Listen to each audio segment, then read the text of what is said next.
those that came before us. So let's call out some of our ancestors that came before us, because we stand on the shoulders of giants, and we're giants. So I'm going to call out Marcus Garvey. Who are you going to call out? Anyone?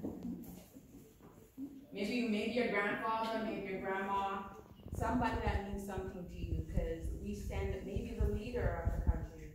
So call out someone that means something to you, because we stand on the shoulders of giants, and without them, we would not be who we are and where we are. So I'm calling out Marcus Garvey, my grandfather, Reginald Mizoni. Anyone? Your father? Shay? My mom and dad, God love and Neda. Shay. Students, have you understood? Yes. No. You are supposed to mention someone who has made you to be where you are today. Okay? Yeah, who has a contribution in where you are today. So you mention, if it is your auntie, you say my auntie, then you mention the name of your auntie.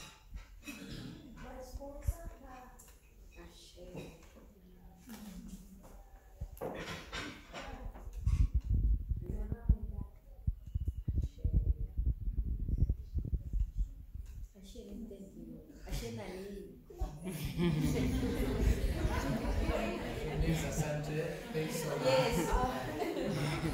Oh, thank you. Thank you. Yeah. So I'm from Jamaica, but I live in New York. So in Jamaica, we say wagwan. So that means, that's the equivalent of mambo. So when I say wagwan, you say nothing. That means nothing much. So wagwan? No. Right. Okay, so I'm going to talk about a very important topic, but I want to also get personal, because this is it can be very intense what I want to talk about, but we need to talk about the real stuff to get to where we need to get to, right? So, the odds of you being born is 1 in a trillion, in 1 in 400 trillion. That's how special each and one of us is here. It's not by any coincidence you or I were born. We're very special, and it's my belief that every one of us came here for a very, very important purpose, and it's our responsibility, especially as women, I'm probably biased, to discover what that is and live it to the highest potential that you can live it to. Because there's a quote that I really love: don't ask what the world needs, ask what makes you come alive. Yes. Because what the world needs is more people that come alive. Because when you are alive and you're passionate for purpose, no matter where you come from or what's going on, there's a spirit that just makes you keep going and going and going, and nothing is impossible. Okay, so I'm gonna tell a story, and I'm pretty sure a lot of us can relate to this type of story, because we were taking some type of exam before, right? So imagine, so there was this little boy or girl, call him Timmy, or we say Timmy. So Timmy had an exam, right? And before the exam, Timmy got very nervous. His palms were sweating, he had a headache, he killed his teeth, because he had a big exam. Can we all relate to having an exam being very nervous? Yes, I know I am. You get very nervous the day before, you can't think, you may have a stomach ache, right? Stomach ache. What else happens when you have an exam? Vomiting. I know you're definitely not sleeping the night before. Yeah. Right? Anything else? What comes up? What are something that comes up for you when you're when you're thinking about an exam? Nervous? Anxious? Right? Yeah. Fear. And is it a real thing? Is it something that you can see? No. Right? So Tim was very anxious. And he went to his mom like, Mom, I'm so anxious. I have an exam tomorrow. I think I'm going to fail. I don't know what I'm going to do. And his mom reminded him to felt okay. So I'm going to talk about a topic called mental health, right? When we have a cut, you can see if I have a cut on my hand, you can see the cut, right? And you probably tell me to get what? Probably a Band-Aid, right? Because you can physically see it. But when it comes on to mental health, things are happening in our brains. Can you see that I'm anxious? Can you see if I'm overwhelmed? Can you see if I'm fearful about talking in public? It's actually one of my biggest fears to talk in public, by the way. But you can't see that inside of my brain that I'm nervous to talk in front of all of y'all, right? Because mental health is something that you can see, or it's something that you feel. So mental health has to do with your emotional, psychological well-being. And what is that? That's our thoughts. We all think, right? Everyone think? I think. We all have feelings, right? We all have to interact with other people, right? And it's all about how you feel about yourself. Also, it's about how you adapt to changes. You know, we can all relate to being under dollar, right? And if you got to be to work or school, does that bring up some type of stress? Yeah, you feel anxious, nervous? Right. So that's what mental health is in a nutshell. That's psychological, emotional well-being. But also, one mental health, you can't see it. It's something that's more inside of our brains, right? And it's very important to have things to manage your mental health. So, for example, the symptoms that I mentioned about Timmy, right? Timmy have sweaty palms. Timmy may have a headache. Timmy can't sleep. Timmy, anxious, overwhelmed, the stomach ache. That's a part of it. Those are signals that your mental health may be off balance, right? When you feel good about yourself, what are some things that come up for you? How do you feel? Happy, right? Yes. You may talk more, right? Right? What else? What does come up for you when your mental health is in a good state? You may smile. Yeah, that's an indicator that your mental health is in a good state. What else? Good performance. Good performance. That's very important, especially for students. Very important. What else? So feel powerful. Yes, confident, bold. Feeling confident, that's very important. Yes. Anything else? Relax. Balance. Anything else? So those are some indicators that your mental health is in a good space, right? When your mental health is not in a good space, you may not want to talk. And so sometimes, when your mental health is in a good space, you don't want to talk either, but sometimes you may not want to talk. You may isolate, and you get the physical symptoms, like I mentioned before, the sweaty palms, you can't sleep. What about your racing heartbeat? What about pains in your chest? Anything else that comes up for you when you feel like you're stressed? Tired. Very important. Depression, sadness,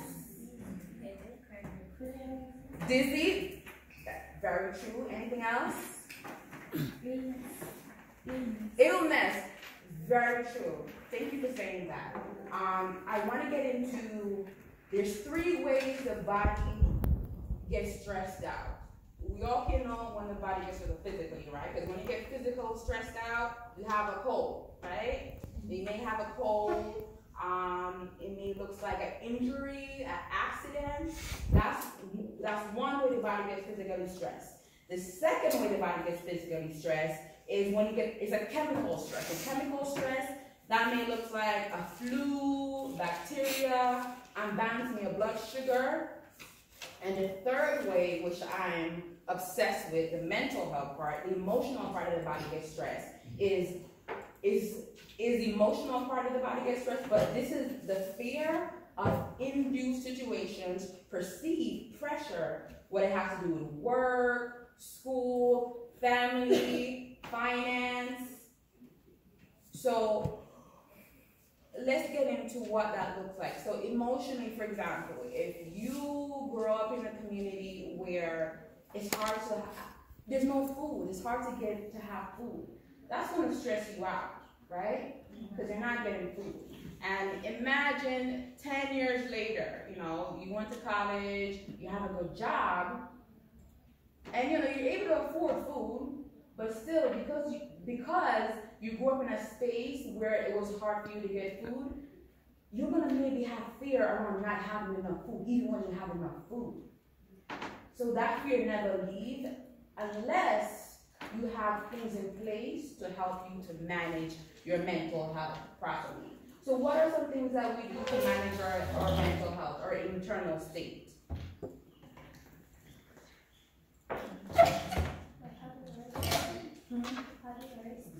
Having rest. Relax. Beautiful. Thank you for sharing. Anything else? Meditation.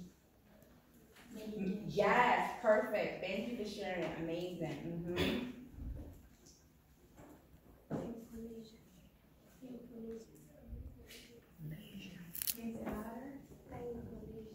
Yes, time for leisure. It's very important, especially as adults. We need more time for leisure. Yes. Anything else? Enough rest. Enough rest. Very important.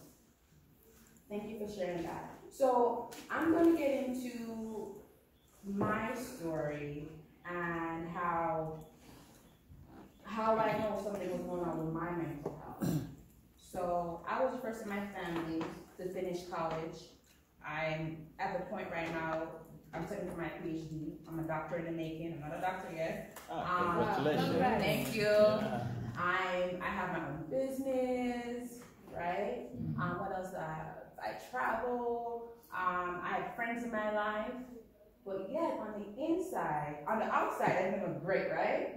But on the inside, I was sad. No one can see that you're sad. And you're smiling like everything is happy. And I was like, something's going wrong with me. So I had to see a professional that deals with sadness. And we call it depression in America. And come to find out, because I grew up in Jamaica in a community where my mom gave me away when I was, probably 1, so my father's side of the family. I never grew up with my mom. My dad left from Jamaica to America, so I was moved around like 15 times by the time I was like 18 to different households. So I didn't grow up with my mom or my dad. What else? So not only that, but I was also sexually abused. And that was something that I hid for almost 30 years from my family, from my friends, because I was ashamed. And when you're ashamed, you blame yourself. There's something wrong with me. That's why this happened to me. You blame yourself, right? And it was when I was talking to this professional, I got the confidence to say, this wasn't my fault. I was a child. That adult took advantage of me. And not only that, I also had some issues around abandonment. Not growing up in a stable environment, that impact you. That impact how you feel about yourself. So not only that, but in addition to the traumas, we call it traumas. And traumas are events that happen to you that make you feel very overwhelmed, stressed out. And some people, their way of, I would say, managing traumas is either working too much, trying to avoid it. And that was my way of coping with my traumas and my stress and my mental health. Either avoiding it, and number 2, I was overeating. I gained almost 6, I was always overweight. And in America, overweight is like, for me, because I'm short, so I was almost 200, I was almost 200 pounds, because that was my way to cope with my pain, eating. I didn't have any healthy coping skills to cope with my mental health, with coping with being sad. So when I talked to this professional, I was able to, I would say, learn that when you go to an environment where mental health is not talked about, or you did not get the proper coping skills, you're going to grow up with having, I would say, I don't want to say bad, but you're going to grow up having unhealthy ways to cope with internal pain. So after learning that, I had to go on my own healing journey. And what that looked like for me, changing my diet. I don't eat meat, I'm a vegan, they call it in America plant-based. But also getting proper, I would say, getting healthy coping skills, replacing the unhealthy coping skills with healthy ones. So that looked like the meditation, that looked like changing my diet, that looking like being in community and spaces that foster the new me, the healthy me, and also establishing boundaries. So there's 3 things I want to leave with you. When it comes down to managing your mental health, you have to first be aware when you're having pain. So when you're having sadness, as human beings, we tend to either run away from it, or I would say fight, be very reactive when it comes down to something that's painful, or sometimes we just freeze up and we just don't know what to do. But there's power in facing things that makes you uncomfortable. That's how we grow, when we face things that are uncomfortable. So first, number 1, again, acknowledge it. Number 2, know what your triggers are. And a trigger is anything that causes a reaction. Anything that makes you feel like, ooh, I'm gonna punch that person. You may not want to punch, you don't definitely want to punch anyone. But something that causes you to be very reactive.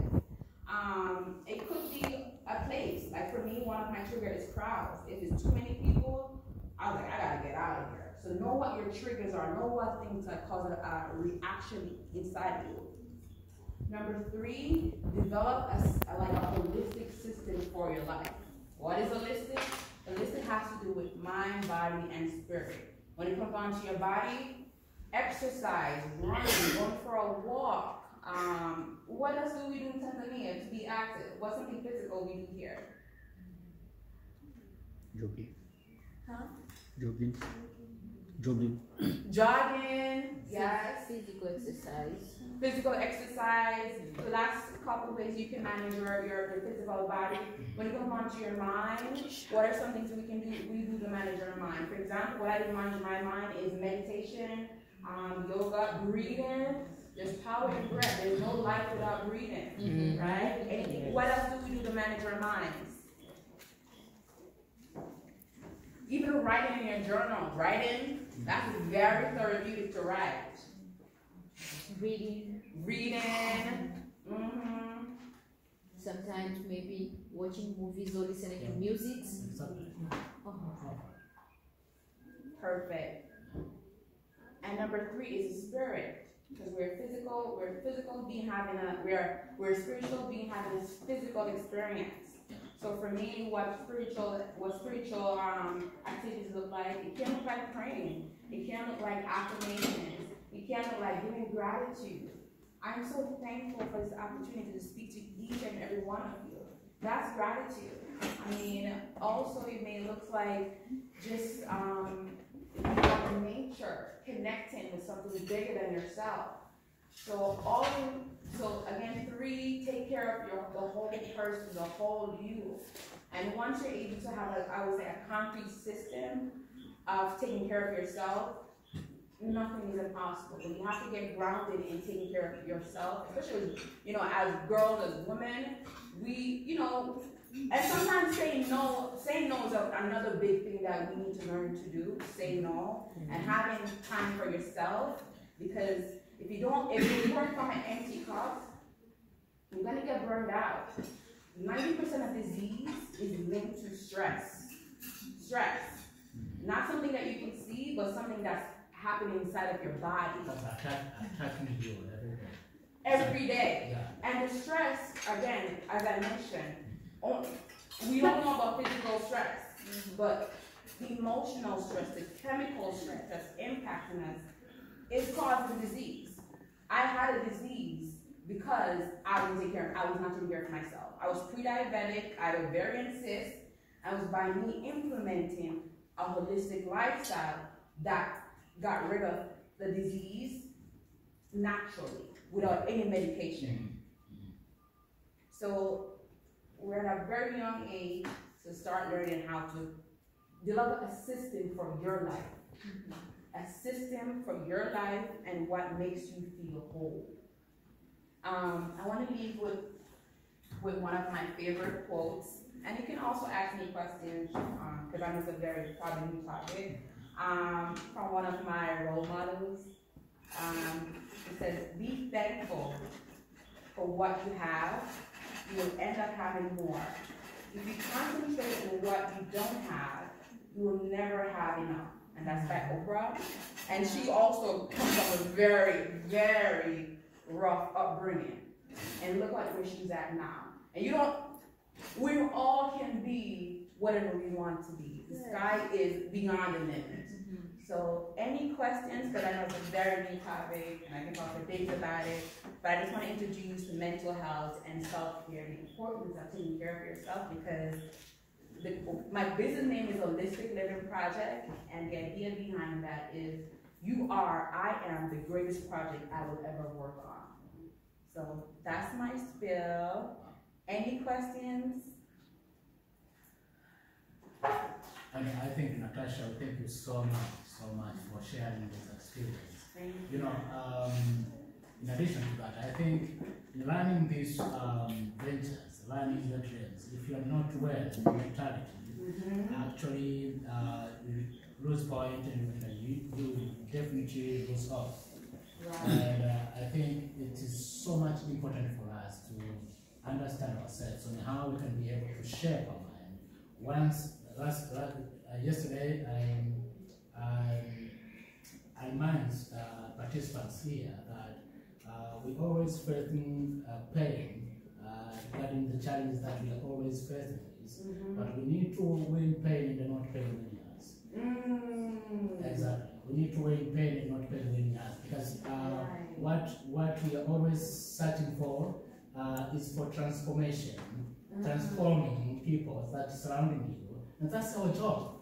Right, but you get Natasha. Right. That's our job. But how do we overcome those challenges that's attacking us in ourselves?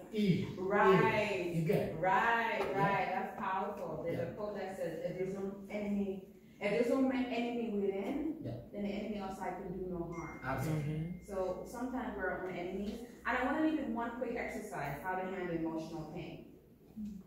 So for example, something happens to you and you feel very stressed, like you feel very sad. Put your hands on your heart.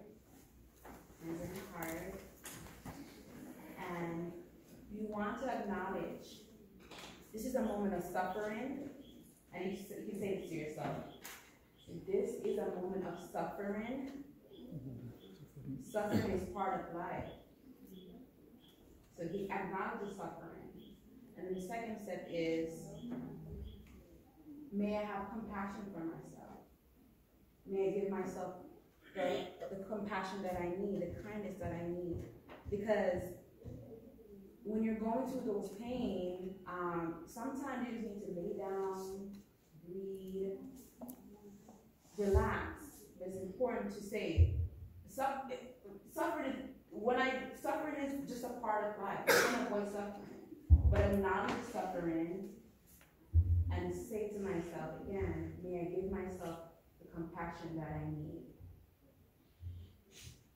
And I feel better. That helps me a lot, just to acknowledge it instead of like running away from it. And even just putting my hand on my heart. The heart is one of your most powerful organs. And I'm probably biased because I'm a Leo, and the heart is, we're very strong with the heart. So that is my spill. Thank you again for your time, your ears, your spirit, your whole being, and much love and light. And actually, before she leaves, as the boss now of AYFN, the leader. Oh my goodness. Yes. I'm sorry. Okay, good. Thank you. Yeah. Actually, she has left us with a huge assignment. Yes. Because out of what she has said, her recovery came out of admitting to herself that this was not me. I was young then. Why should we keep on judging myself? So I think we have a message to convey to the community that sometimes we don't have to keep on judging ourselves. It has happened, it has happened. It is gone and it is gone. We have to start afresh. So I think this is the message we can take from Natasha. Yeah, from Natasha. The least we need to convey to the community, to the young generation, to ourselves. We might be seated here still suffering with some of issues within ourselves. But we need to let them go. We need to reach a point whereby we say, wow, it is enough. I don't have to go suffering with this kind of problem where I know for sure it was not my fault. And that is where most of us just hide. It is a hiding place. That how will I admit myself that I was sexually abused? But when you admit to yourself, you get the relief and then you just keep on flying. It was perfect. And it's a very hard thing to admit that it's not your fault. That's why it takes a village. And it's very important to have support system that encourages not your fault, but also after you said it's not your fault, it's the next step. Because just saying it's not your fault is not the solution. You continue to need support to foster the new being that you're developing, because we're forever transforming. The person I am today, I'm not going to be next week, because I'm forever working on myself. So it's important to know that after when you start healing, it's a cycle. I'm forever healing. It's a forever healing process. Especially when it comes to sexual trauma, that's something. It's not about, in my opinion, it's not about getting over it. It's about how do I make space for this thing that happened to me that's very unexplainable, very hurtful, and still live the life that I deserve to live in the fullest expression of myself, making room for it and not let it dictate how I move in life. Learning to integrate it in my life, opposed to it's not something that happens.